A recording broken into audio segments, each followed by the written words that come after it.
And so we begin. I wanted to just start out by telling part of the story anyway of how this book, Yearning to Breathe Free, a community journal of 2020, came into existence. It was on March 11th of 2020 that the World Health Organization declared there to be a global pandemic. And on March 19th, 2020, California was the first state in the United States to issue blanket stay-at-home orders. And I think during that period of time, it was striking all of us that we were really entering into a time that was difficult and different from anything we had ever known. Around that time, early March, late March, March 23rd, I sent an email to someone we had been talking about earlier, Galen Cusick, the editor of the Benicia Herald. This is our hometown, homegrown newspaper that publishes 3 times a week. And I sent the email to Galen and I said, Galen, this is going to be a weird time for all of us. And I kind of envision that there might be a lot of writers who have something to say or might help us all process what's going on. And I wanted to have a column that would appear 3 times a week in the Benicia Herald. And that would, as I think I put it, as the fears grow around the coronavirus and tensions increase around shelter in place, I think this column might bring voice and speak to the fears, tensions, inspirations, hopes, and oddities we are experiencing. And he responded very encouragingly, and I called for contributions to the column, and people called on each other for contributions to the column, and writings came in. More than 60 writers sent their works for publication in the Benicia Herald. I don't know what the circulation of the Benicia Herald is, but it's not huge. Anyway, the contributions came in, and we circulated those columns beyond the Benicia Herald to other people, other groups, and there was a connection that formed and that built. As Galen later said, and as the mayor of Benicia said, we created a sense of community at a time when there was none. All of you who wrote for it were part of that. And Galen even said more explicitly, you saved a hometown newspaper and you gave a community hope. So that's what we did. And we didn't know we were doing that at the time. We were just giving expression to what needed to be said out of our own lives. And it built from there. So the collection of those columns from April 1st, when they first appeared, through Election Day 2020, went into the book, Yearning to Breathe Free, a community journal of 2020. We started out with a column called Going the Distance. And as events from around the world impinged on us, we became aware that we were going to be writing about more than just internal struggles with being confined to home and feeling all the worry and anxiety of having an unseen virus stalking us. All of those things were going on, but the world was going on around us, and we could see what was happening in our world and understand one another in the conflicts that we all went through. As it was said, we were all in the same storm, but we were not all in the same boat. And we got used to expressing that. Somewhere, well, on Juneteenth, the title for the column expanded, and it became Going the Distance, Yearning to Breathe Free. And we set that title so that we would take in all of the issues and realities of embedded racism, economic hardship, climate crisis, and threats to democracy. And we talked about breathing free as breathing free of all the chokeholds that threaten us as individuals, as communities, as a nation, and as a planet. And we didn't expect this column to run for more than a few months. We thought it would stop when there was a vaccine found or when there was an effective cure found. But the column is still running. And after Election Day 2020, the subtitle changed. It's still going on. The column in the newspaper is still going the distance, but it is now not there yet. So we keep on going the distance, and this is the way we have joined in community to express what was going on in that slice of time. Okay, we are going to begin the readings now. And I think Constance has the slideshow ready to go. As we read, as we hear the readings, each of the speakers has been invited to give a word or two before reading their piece about how they came to write this, why they wrote it, what it meant to them then, what it means to them now. Just a little something to get started. We are not doing this so much as a group of individual poems being read or individual essays being read, but we are going to let the pages from this journal unfold so that we get the sense of what's building. COVID-19 was not the only thing going on in our world, but it was always at the back of our minds. And we added, when we turned this collection of newspaper columns into a journal, into a book, we added the death toll in the United States as of that date. So I am going to function as we read this afternoon as the page turner. I'll tell what page is coming next. I'll mention who's going to be reading, and I will end that page by reading the death toll. It will mount. Another aspect of the book is that it's not just the writers who are in the room who have written for it, but we also drew upon writings and sayings and contemporary interviews from other places, other people, so that we could keep a focus and a sense of balance. A couple of those will be read today too. So as we begin, and during this time when we had the unseen virus stalking us in April, the first page that we will read is from the April 15th edition. The chapter title that we give that day is Somewhat Dazed, and Ramona will be reading.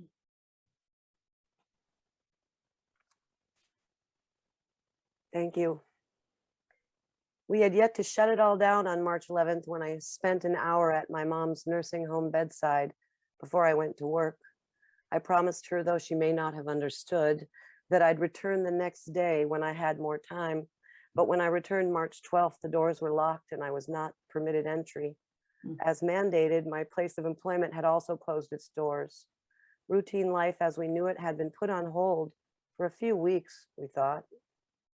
I called the nursing home daily for updates on my mom. I arranged a FaceTime visit for April 11th, my 59th birthday. It was the second such video attempt in 4 weeks of imposed separation. Mom appeared gaunt. Late-stage dementia stole her ability to truly communicate. Her eyes were mostly closed, and she seemed to listen but did not speak. 4 days later, on April 15th, my poem appeared in Going the Distance. On April 17th, Mom was taken by ambulance to the hospital. Center for Disease Control restrictions allowed only one visitor and only in cases where death was near. She did not have COVID. Mom would live for 5 more days before passing peacefully on April 21st. I held her hand as she took her last breath. We could hold no funeral.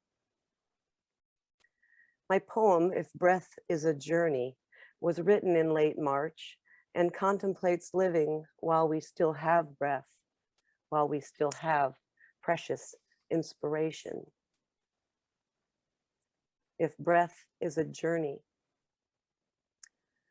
The moon persists, still goes through her phases, and the earth revolves, ever in rotation.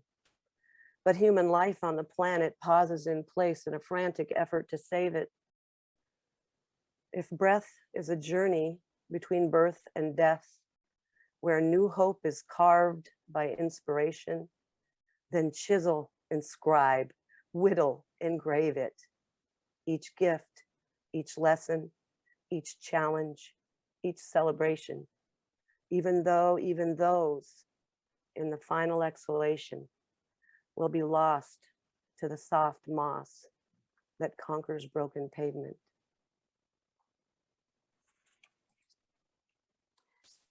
And the death toll that day was 34,731 in the United States from COVID-19.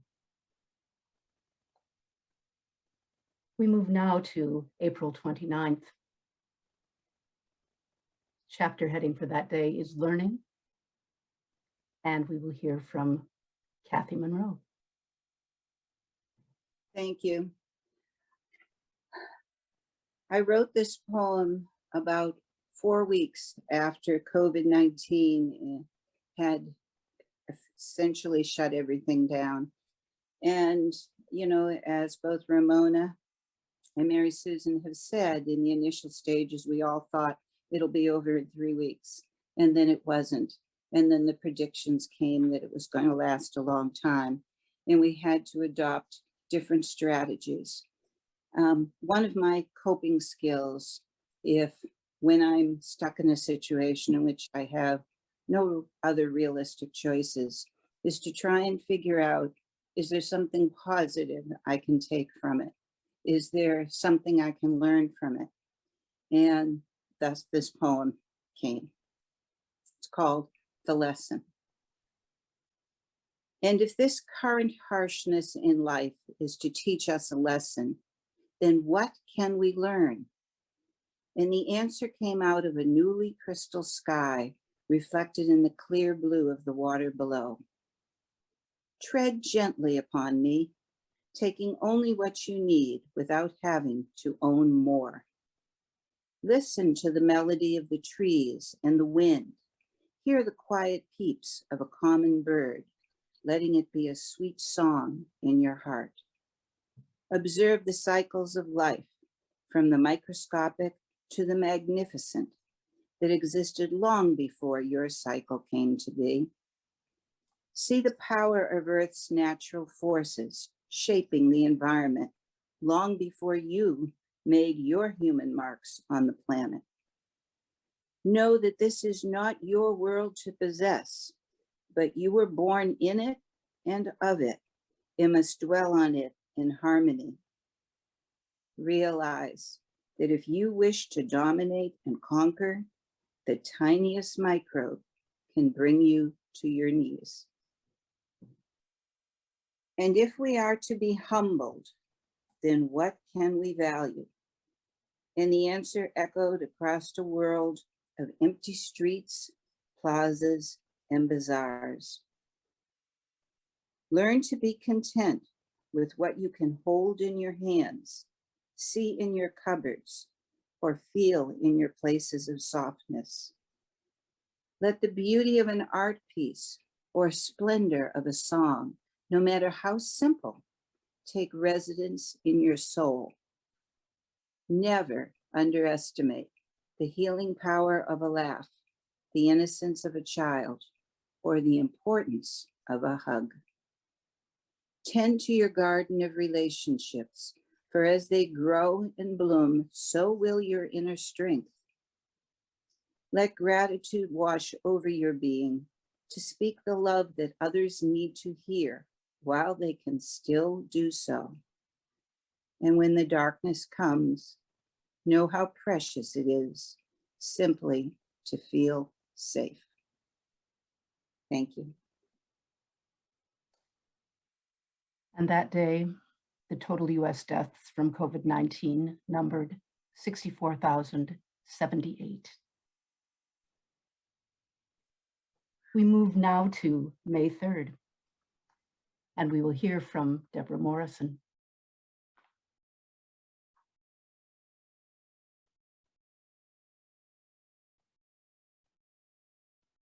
And you'll need to unmute, Deborah.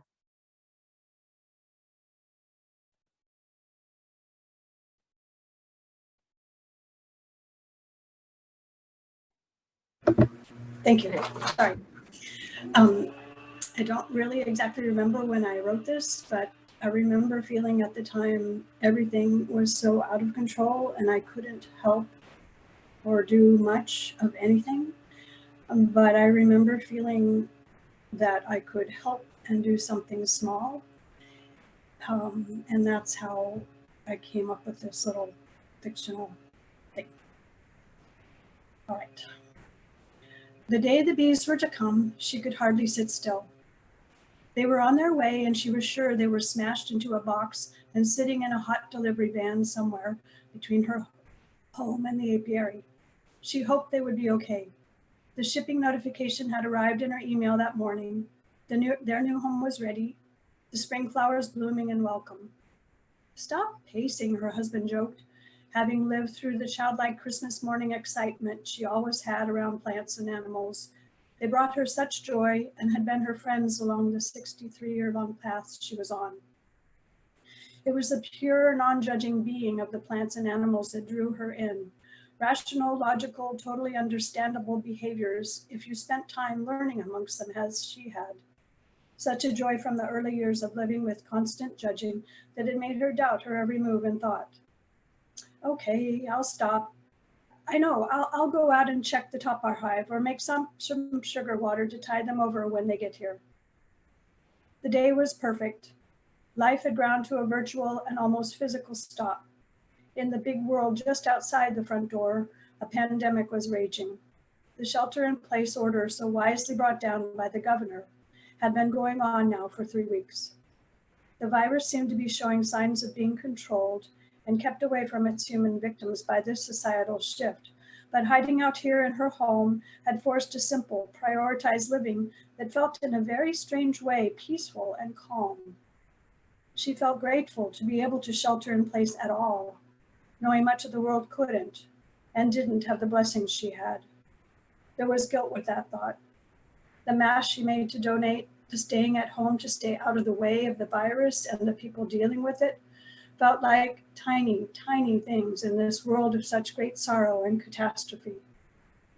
Surrendering to this and taking some tiny steps and just staying sort of sane became huge things in a world turned upside down.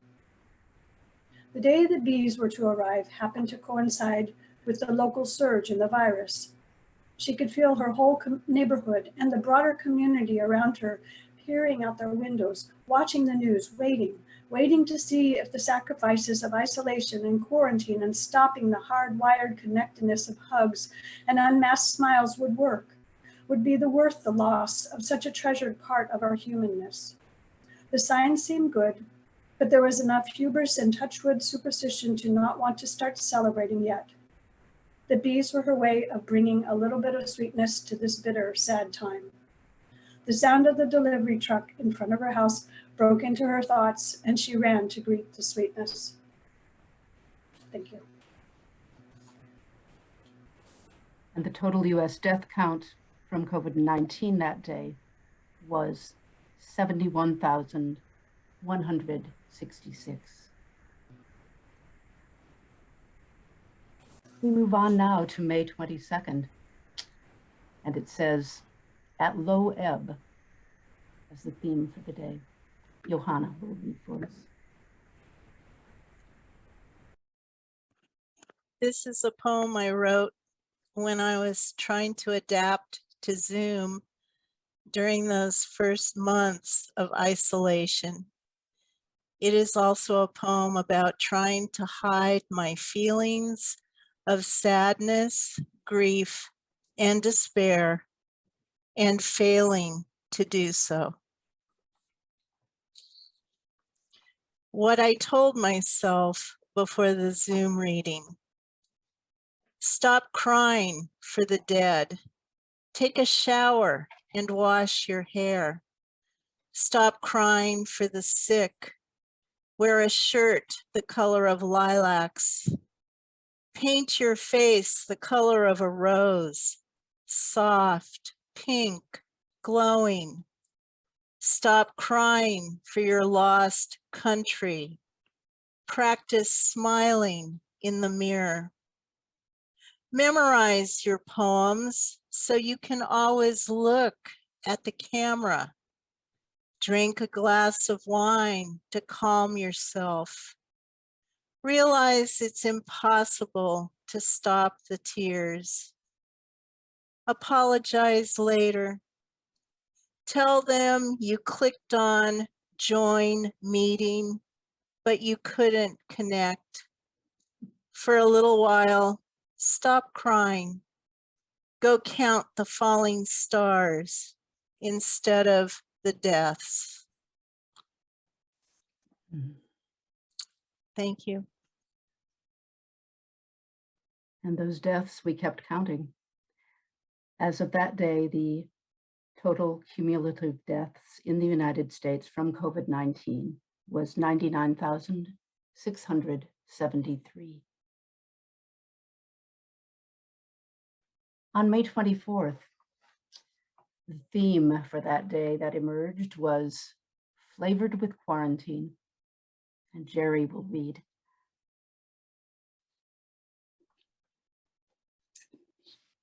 I don't remember writing this poem at all. It's my practice to write almost every day, and I very rarely miss. So this was actually nothing unusual for me, simply what came that day. But when I look at it now,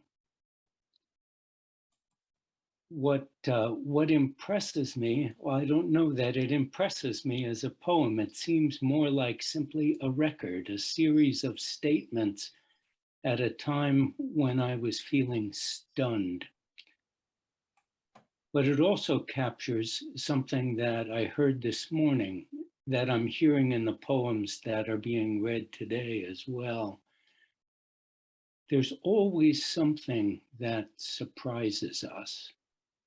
It's usually the smaller things, and therefore we can always have hope. So the yellow roses deny nothing. This morning, a drizzling mist meets me at the doorway.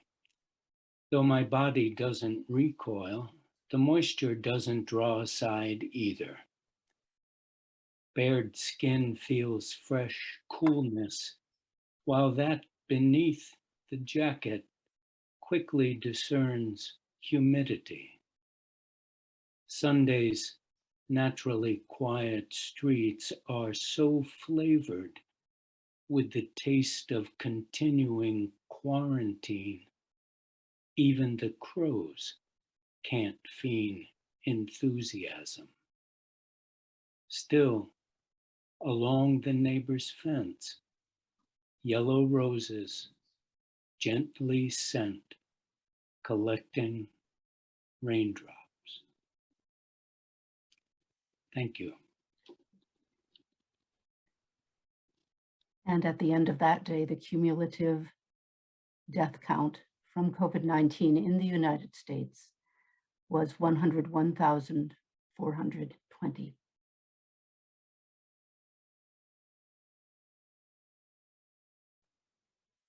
On June 5th, we were not sightless among miracles, we hoped. Carol will read for us, and Deborah Fouché will read for us the words from Rabbi Chaim Stern. Carol. I have a dear friend, actually from high school, who's a physician. And I wrote this after I spoke with him one day when he told me that the people he most appreciated working in the emergency room, housekeepers. And I thought, oh my God. I mean, I'm ashamed of myself. I had not even thought of the people like that were not physicians and nurses. So anyway, that's the impetus for this poem. The horns are sounding from the marina. It must be 7 o'clock. Blaring tribute to the first responders valiantly battling the pandemic. Its tentacles wrapping around the globe, sucking life out of the helpless victims, gasping and fearful, infected by the scourge. Doctors, nurses, medical professionals save lives even when masks and gloves to minimally protect them are non-existent. We try to support them by practicing safe distancing and shelter in place. But there are others at risk doing their work unheralded for their contributions. These are heroes too. Their work essential in caring for the sick. EMTs, ambulance drivers, pharmacists, postal workers, those who maintain the equipment essential for the saving lives. Housekeeping staff prove cleanliness conquers entanglement in the viral net. Dedicated public health and social workers visit their clients, the elderly, mentally ill, and physically disabled. Medical professionals willing to fly far from home, some willing to go from Atlanta to help in New York. These are the heroes, compassionate and kind. Such is the essence of humanity at its best. What we discover lies within each one of us, urging us forward. It all begins and ends with human kindness, with love.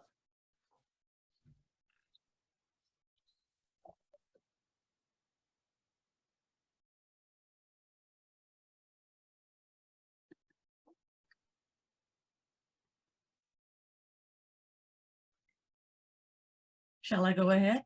Yes, please go ahead All right. with the Sabbath prayer. Yes, the Sabbath prayer. Days pass and the years vanish, and we walk sightless among miracles. God, fill our eyes with seeing and our minds with knowing. Let there be moments when your presence, like lightning, illumines the darkness in which we walk. Help us to see wherever we gaze that the bush burns unconsumed. And we, clay touched by God, will reach out for holiness and exclaim in wonder, how filled with awe is this place, and we did not know it. Was I on mute? No? Oh, thank God. Excuse me. Everything's fine. And that day, not sightless among miracles, the death toll from COVID-19 in the United States was 112,745.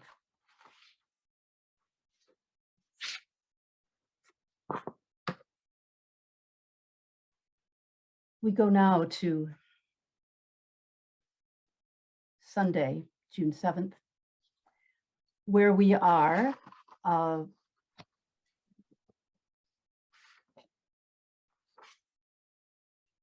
on the theme of lament and remedy.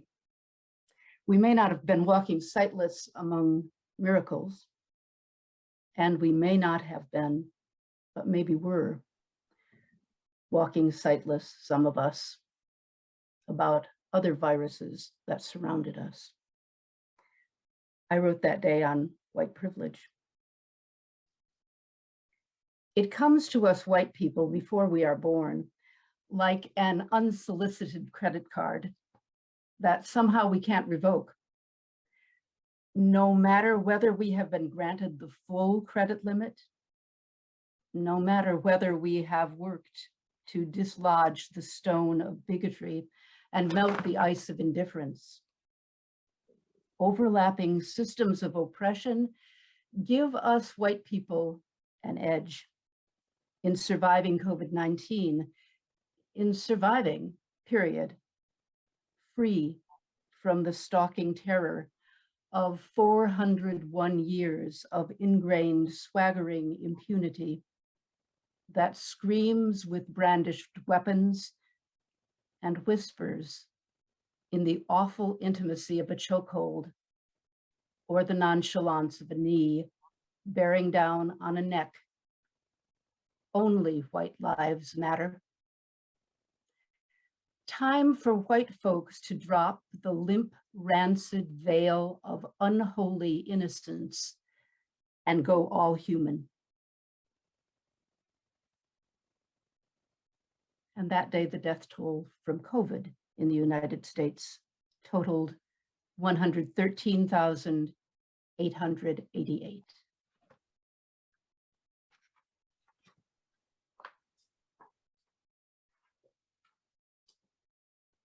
On Friday, July 10th, we go into Dreamscape, and Peter Bray will be bringing a poem.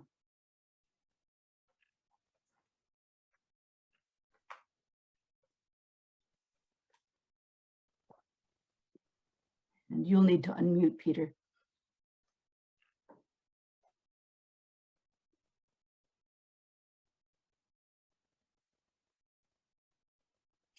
All right, am I here? You're good, yes. Okay, I'm of an age at 79 that I remember the 50s and the polio scare. And we were told not to swim in local waters. We were told not to go to swimming pools. We were told a variety of things, and it scared the pie out of us. Later, we saw on TV, the early TVs, we saw the iron lungs. That scared the crap out of me as a kid. And later we had the Salk vaccines. So I had every intention of being empathetic to the world and being scared shitless. But at the same time, I have a sense of humor that's began to wonder how in our loving world shall we communicate, shall we kiss when we're wearing masks, and we can hardly hear through the fabric down at Rayleigh's to order whatever we're ordering. So I thought about the Quarantine Lovers song, and it goes like this.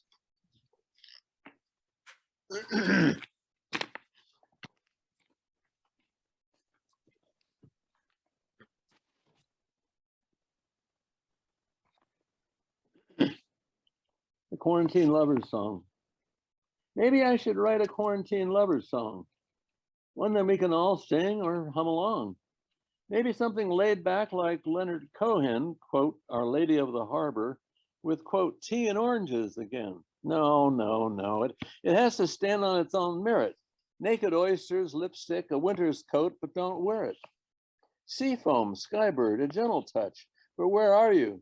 Teasing seduction, envelope, feel all the colors, wandering, wondering, then I found you. Work on it, plow on it, when you can. Corona Bologna, we need to feel alive again. Ask it. Are we 6 feet and okay? I'll love you with an elbow bump today. Peter, thank you. And as of July 10th, the cumulative death toll from COVID in the United States was 134,907. Can I add that Janice's ex died last year? And I've known two acquaintances through the internet, three or four that have been hospitalized in Vallejo, one that is in there now, one from Southern California that died as just a internet acquaintance. So it is upon, we have Curtis Jaffe's remainder of possessions in our garage, subject to a garage sale, maybe, I don't know when, but anyway, it's a painful circumstance. I pass to the next speaker. Right. Those numbers are more than numbers. Yeah. So on Friday, July 31st,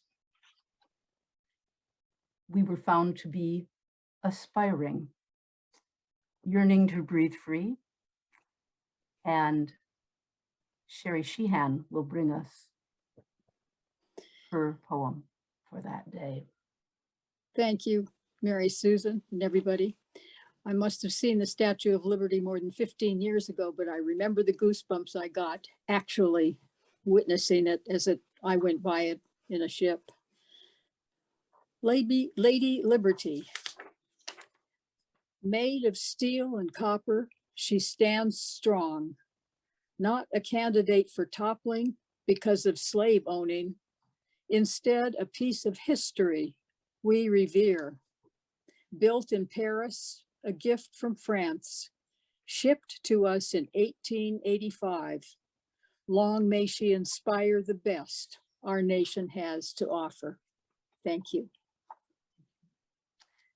And on that same day, in the column, Going the Distance, there was a quote from a poem by Langston Hughes that the Reverend James Lawson, longtime civil rights leader, had quoted from memory at a news conference where he was being interviewed about the situation regarding immigration bans and racially motivated killings by police in the United States. And he quoted from Langston Hughes's "I dream a world. I dream a world where all will know sweet freedom's way, where greed no longer saps the soul, nor avarice blights our day. A world I dream where Black or white, whatever race you be, will share the bounties of the earth, and everyone is free." And as of July 31st, the death toll from COVID, 154,575 in the United States.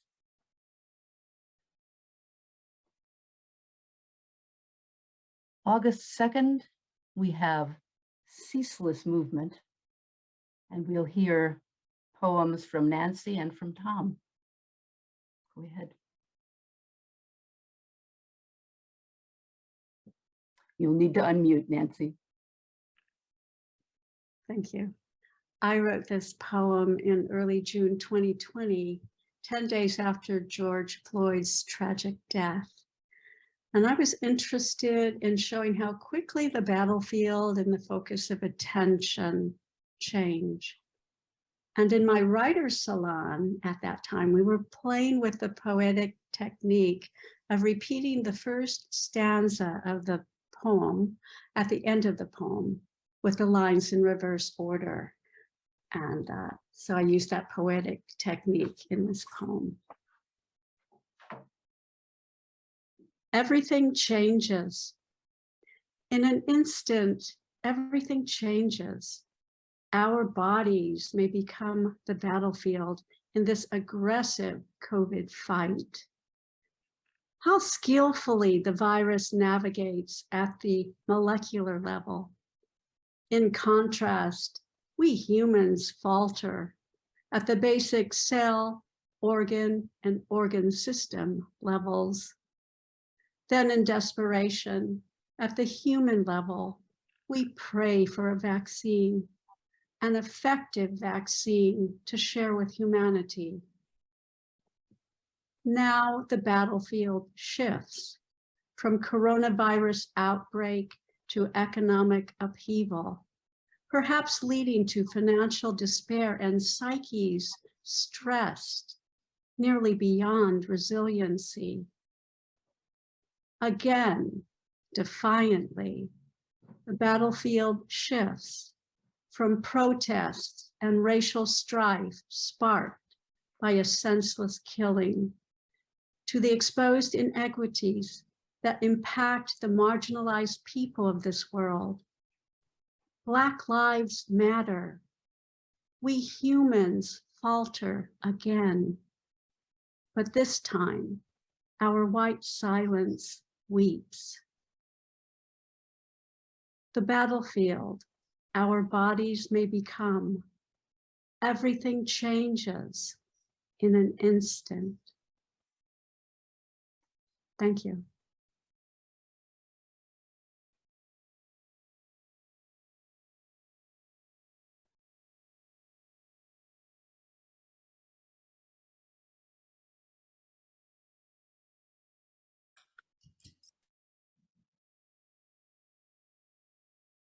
Go right ahead, Tom. Oh, okay. Sorry. I don't Okay. see a picture. Forgive me.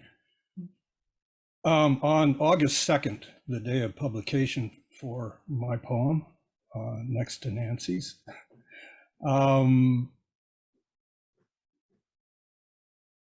actually something did occur. It was personal. I can't really talk about it. However, the poem you're going to hear today was actually written on the 24th of July. And in those very, very quiet days in my garden, there were no airplanes, no cars, no nothing, or so it seemed. I wrote a positive poem every morning to try to counteract what I perceived to be sort of a gloom, to say the least. I wrote a short letter to a friend at that time, and I'll preface my poem with that if it's all right. The process of coming to terms with emotional archives is even more difficult than coming to terms with physical archives. It is indeed very sad that people we once cared deeply about became and become cobwebs, only serving to make us weep at night and suffer during the day upon discovering some small keepsake or gift. Sometimes something as small as a favorite sound, smell, or color begs to be shared. And when remembering the person who is evoked, it rivets our attention and sears our heart. All the more so if it is a pleasant memory.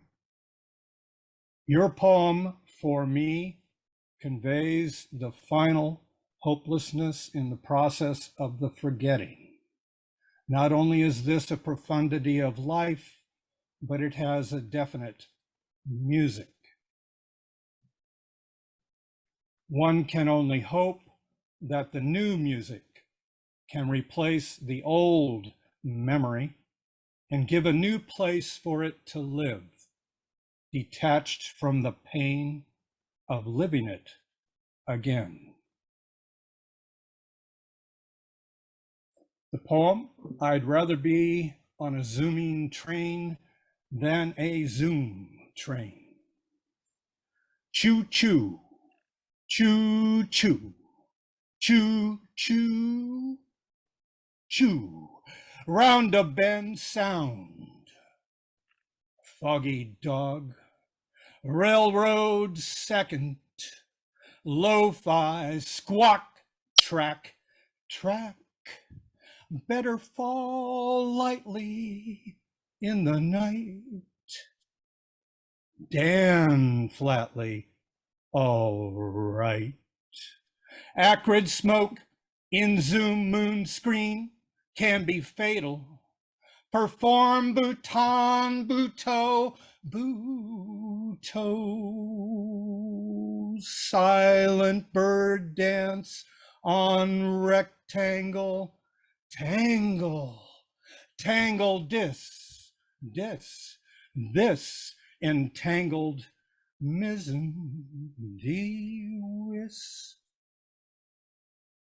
That's it. Thank you. And on that day, the total US deaths from COVID-19 was 156,098.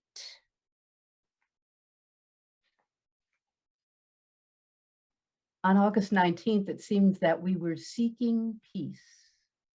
We'll hear from Becky. Hi there. I don't really have much to say about this poem other than it's pretty self-explanatory. However, if you don't know what the Calm app is, I'll give a brief description. And it's a program that you can load onto your smartphone or onto your computer. And it has numerous, I'll put this in quotation, air quotes here, helpful meditations, often by famous people, sort of known gurus. Also stories to help you to sleep, noises to help you to sleep. So there's a lot of things to help one to cope with life. And at that time, it seemed like there was a lot to cope with in terms of the pandemic and everything else that was happening, both in the United States and the rest of the world. So with that, I give you Calm Schmalm. Like a belligerent drunk in a bar, unwanted thoughts barge around my mind looking for a fight. Stupid Calm app. I'm a New Yorker trying to meditate, and my type A personality screams for attention. When will this 10-minute torture end? Perhaps a haiku. Clever words stitched together. I have no patience. I have only myself to blame for stress. Finally comes today's message. Obstacles do not block the path. They are the path. Thank you. And that day, the total US deaths from COVID-19 numbered 173,731. On August 30th, we're looking at crisis response, and we'll hear from Diana.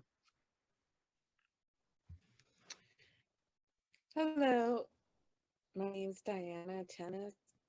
I wrote this poem because there was just so much strife going on between different people, friends and family, differing on opinion because of religion, because of politics, because of different beliefs. And you know, that was difficult to live through. It was like all those things came to the forefront. So that meant that we would get invitations to spend with family or friends, and we wouldn't go because, you know, people didn't want to get vaccinated or wear masks and things like that. And that kind of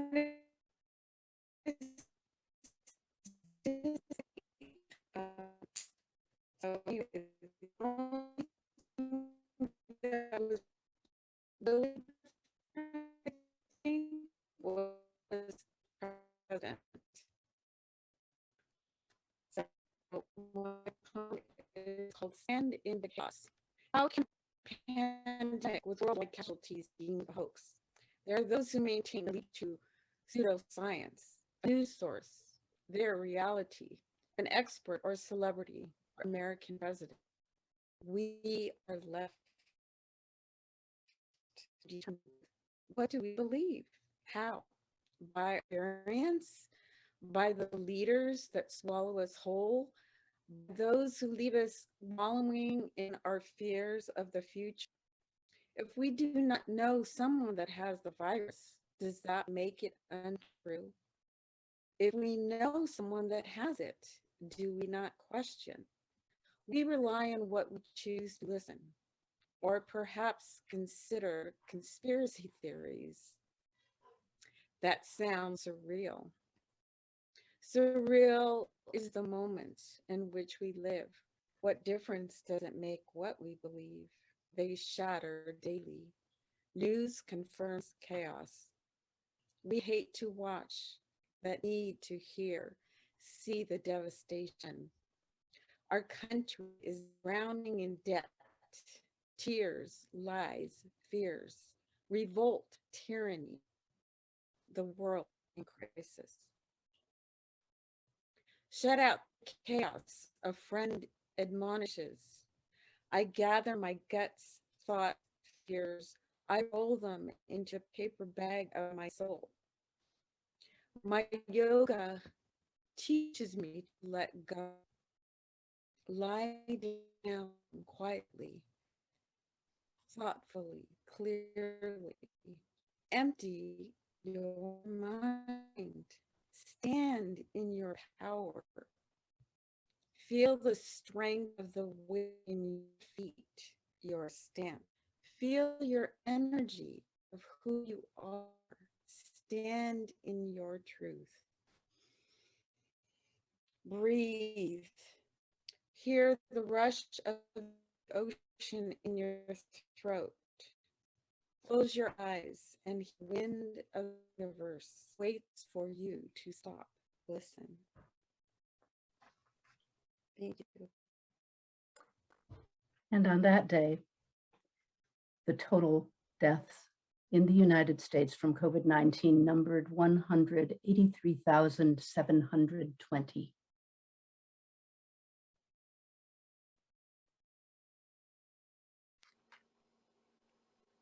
We move on to September 4th, and it was a day that seemed like we were feeling beset on all sides. We'll hear from Deborah. Hi, everyone. Mary Susan has been marking for us the somber toll of COVID deaths, but there was another deadly toll mounting in these times. The acres of beautiful California wildlands burned, along with the trees, wildflowers, and thousands of wild creatures who call them home, not discounting, of course, human habitations and lives as well. We have a tiny cabin in the Tahoe National Forest on the western slope of the Sierras, right below Yuba Pass. Up there we have no internet or phone access, which is normally a blessing. But as fires grew across California in August of 2020, and our normally pristine skies were filled with smoke and a lurid light from the nearby Loyalton fire, we realized we might be in a precarious position with no way to know. That is the background for this poem, Dry Lightning. Oh, California, where are you burning? From the cabin porch, I searched the horizon through haze and trees. The deck rails I stained only yesterday with their cut-out pattern of swallows in flight grow orange in this strange amber light. How will we know if we need to go? What can we save? What will be lost? How many others are caught in the urgency of these choices? Where do the flames hunger and seethe? Where do the deer run for their lives as the great firs ignite and fall? How many fires must the land withstand before we find our way? Oh, California, where are you burning?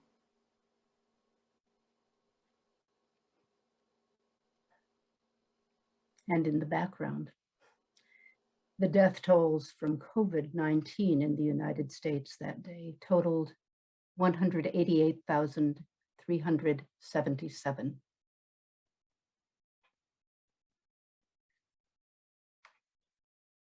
September 18th brought us the theme, timely and timeless. We will hear from Nina. I wrote this poem soon after hearing. Can you hear me? Yes. I wrote this poem soon after reading in the paper that the hospitals in Italy, the staff there were having to choose who would live and who would die because they did not have enough equipment and medicines and facilities to deal with them. Corona pandemic. Dear sick Italian octogenarians, I too am over 80. It saddens me that you will be allowed to die from lack of hospital facilities. I hope this effects of the illness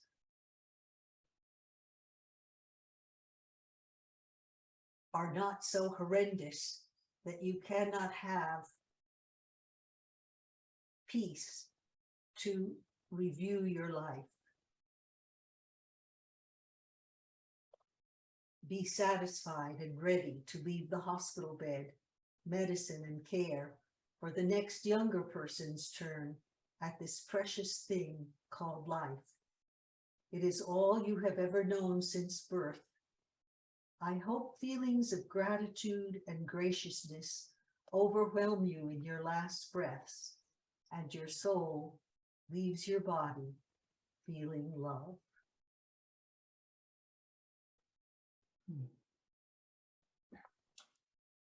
And the death toll from COVID in the United States that day was 199,112.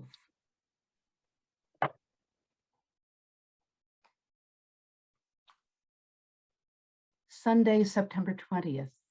The theme was tolls and gifts, and some of the tolls and gifts are listed here.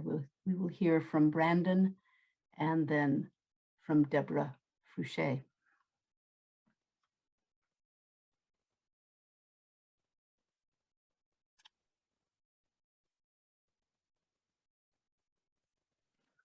Give me 1 second. Let me switch screens. Can everybody hear me okay? Yes, you're clear. Okay. So I wrote this poem at a time when, with the pandemic, I was experiencing a significant amount of life changes. I had to bury family members. I was feeling super isolated, only having really no family in the Bay.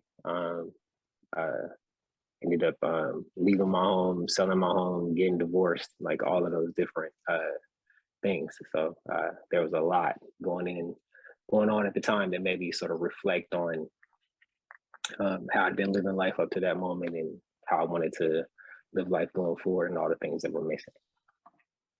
So if a year ago you would have asked me what I can live without, there's no doubt that I would have confidently, boldly, almost in a shout, declared, I don't know. I mean, certainly between the inevitable ebb and flow of life and the close but not quite living the dream of career, house, kids, and a wife, I've accepted that I have to spend 8 to 9 hours a day with people who, if I was fired or retired, would likely not find me to see or say, hey, in exchange for the 3 to 4 hours with the 2 little people I would cease my life or yours for before the ink dries on this pad. The letters in DAD often feel like an acronym for dogged and distant. To feed, clothe, and shelter them takes a level of persistence paired with a palpable and precise insistence on denying the impact that my absence has inflicted pre-pandemic. You couldn't have told me that I wasn't super present, but since having the shelter in place, I've noticed that my place of shelter is more helter-skelter than I'd like to admit. If I take a step back a bit, COVID-19 has exposed that at least a few years prior to 2019, aspects of my life were gasping for air. It took the longest year of my life to demonstrate just how much I was longing for a life different than the one I constructed. How can I return to the office suite, denying myself the sweet faces of my children riding scooters or running in the park midday, not losing hours of my life commuting on the freeway? I can live without the rat race, without the digitization of my mother and grandfather's face, without the absence of a warm embrace, or if I'm completely honest, a cold one, a loud, annoying fight with the in-person chance to make it all right. I can live without living without all the things that pre-pandemic I was living without, that mental, physical, and emotional drought. So I suppose the real question is, what can I and what am I willing to live with?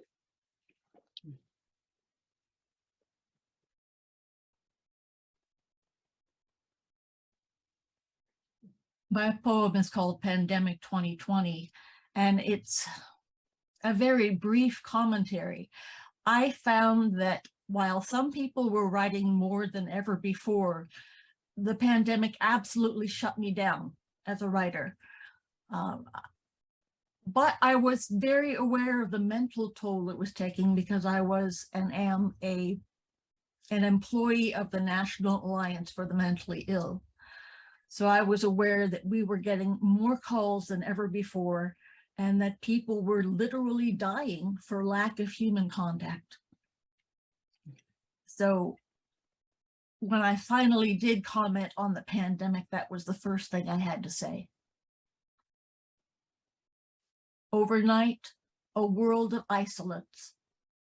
More suicides in 3 months than in an average year. Thank you. 200,105 total US deaths from COVID-19.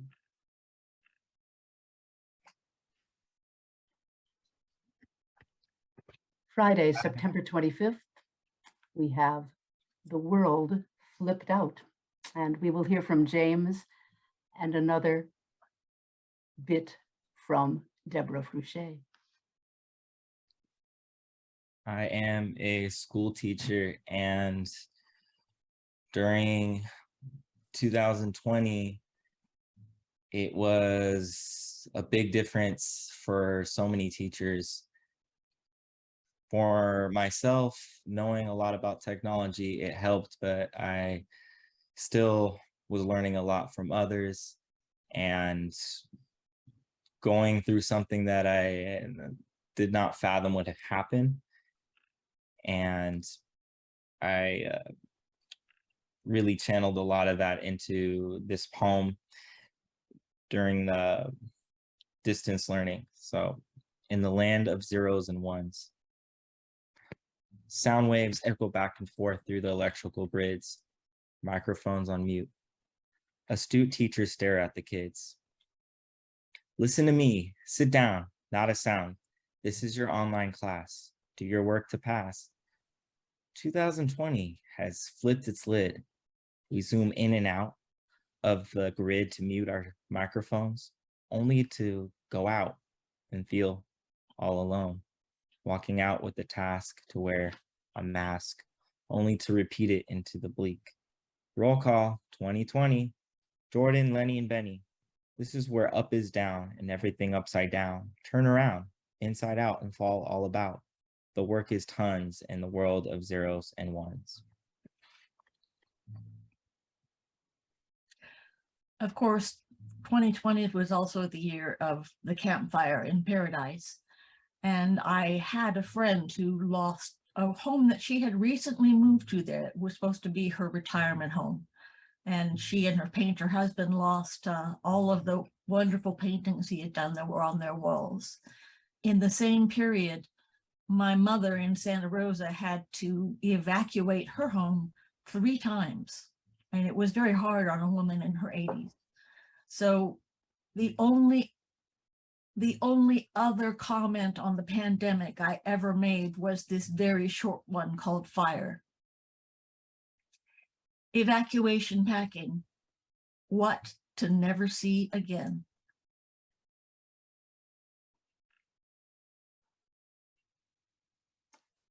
And the US deaths from COVID-19 that date totaled 204,479.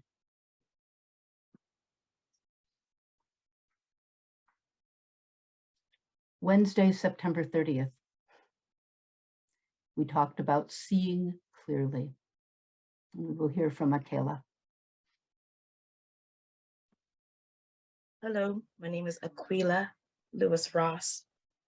I think this is one of my favorite poems. And it was really, I don't know if you guys have heard me say before, watching or witnessing, becoming a witness to trauma or chaos, seeing it watched, seeing it flashed on the screen really does something to my psyche and my body.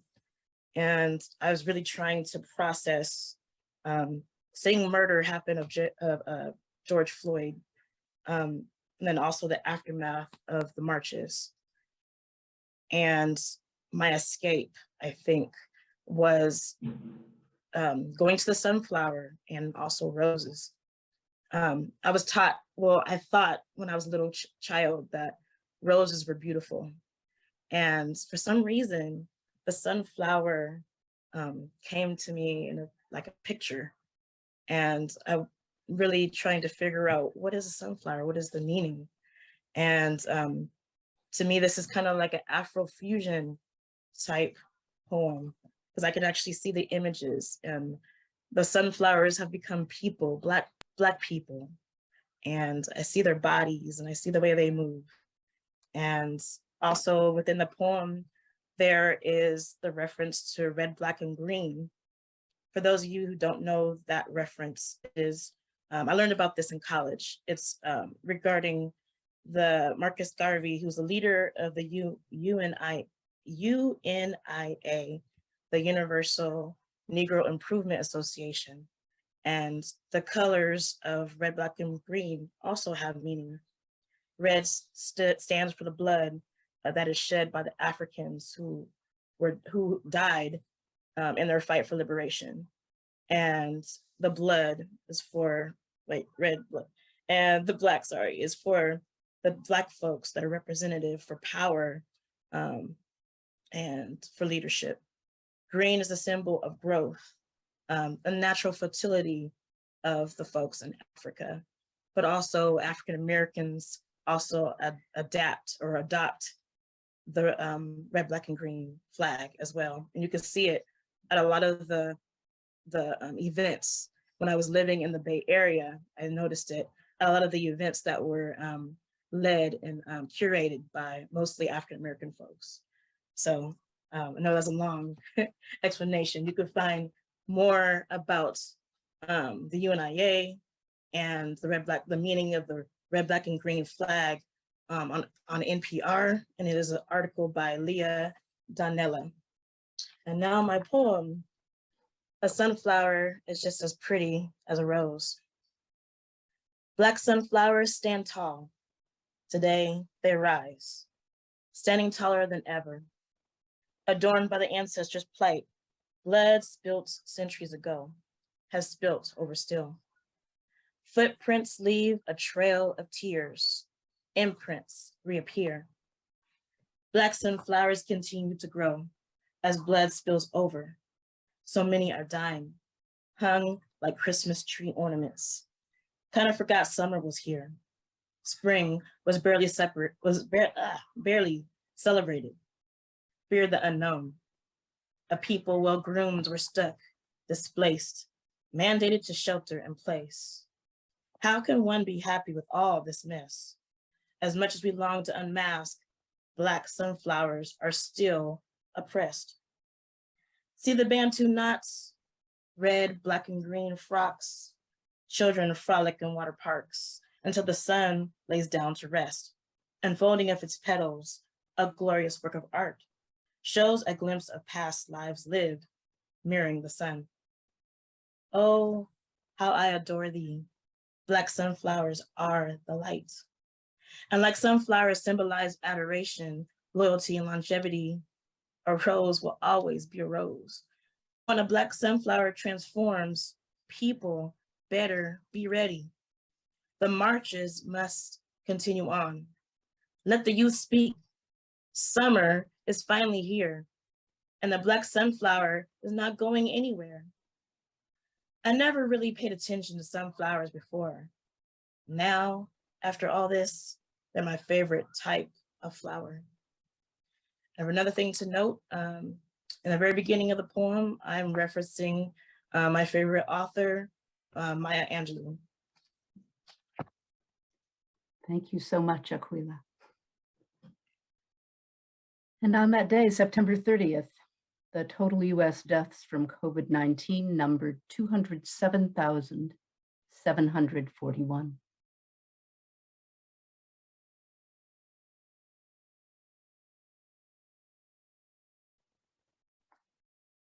On Sunday, October 18th, we were wondering, how can it be? We'll hear from Roger.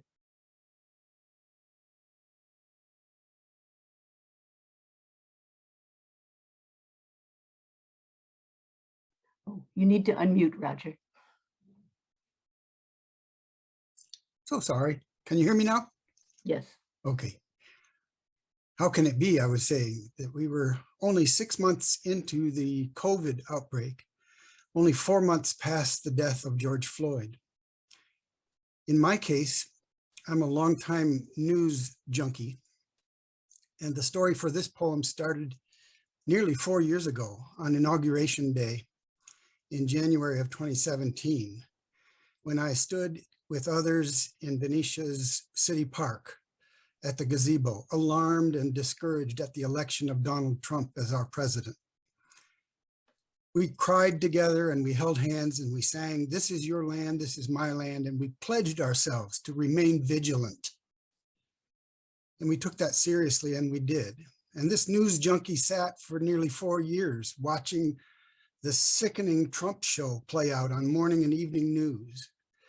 And I would watch the news in the morning and then, finally get away from it and do the dishes. And I was standing doing the morning dishes when I kept hearing, "When will this be over? When will this be over? When will this be over? Arg, the morning Trump show, ghastly and sick. The daily COVID count, ever expansive. Statewide, cross-country and world, the frickin' fallout from racism, murders, and mayhem. The mob mentality that worships guns and money and backs the dictatorial rule of the righteous right. When will this be over? A time ago, a long time, some of us elders lived through Bull Connor's hoses and dogs, assassinations, and a presidential eviction. The tidal wave of horror wouldn't end. And then it did, or so we thought. When will this be over? The days of glory we hoped for, the dream days, the visionary days, the youthful possibility of utopia, the faith-born hope against hope against hope. Are these unreal and lost? Things of some unknown forever gone? When will this be over?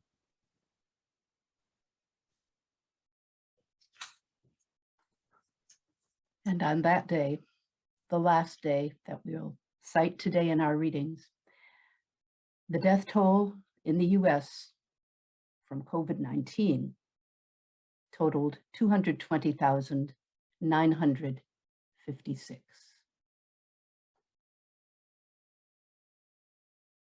I'd like to just put us all on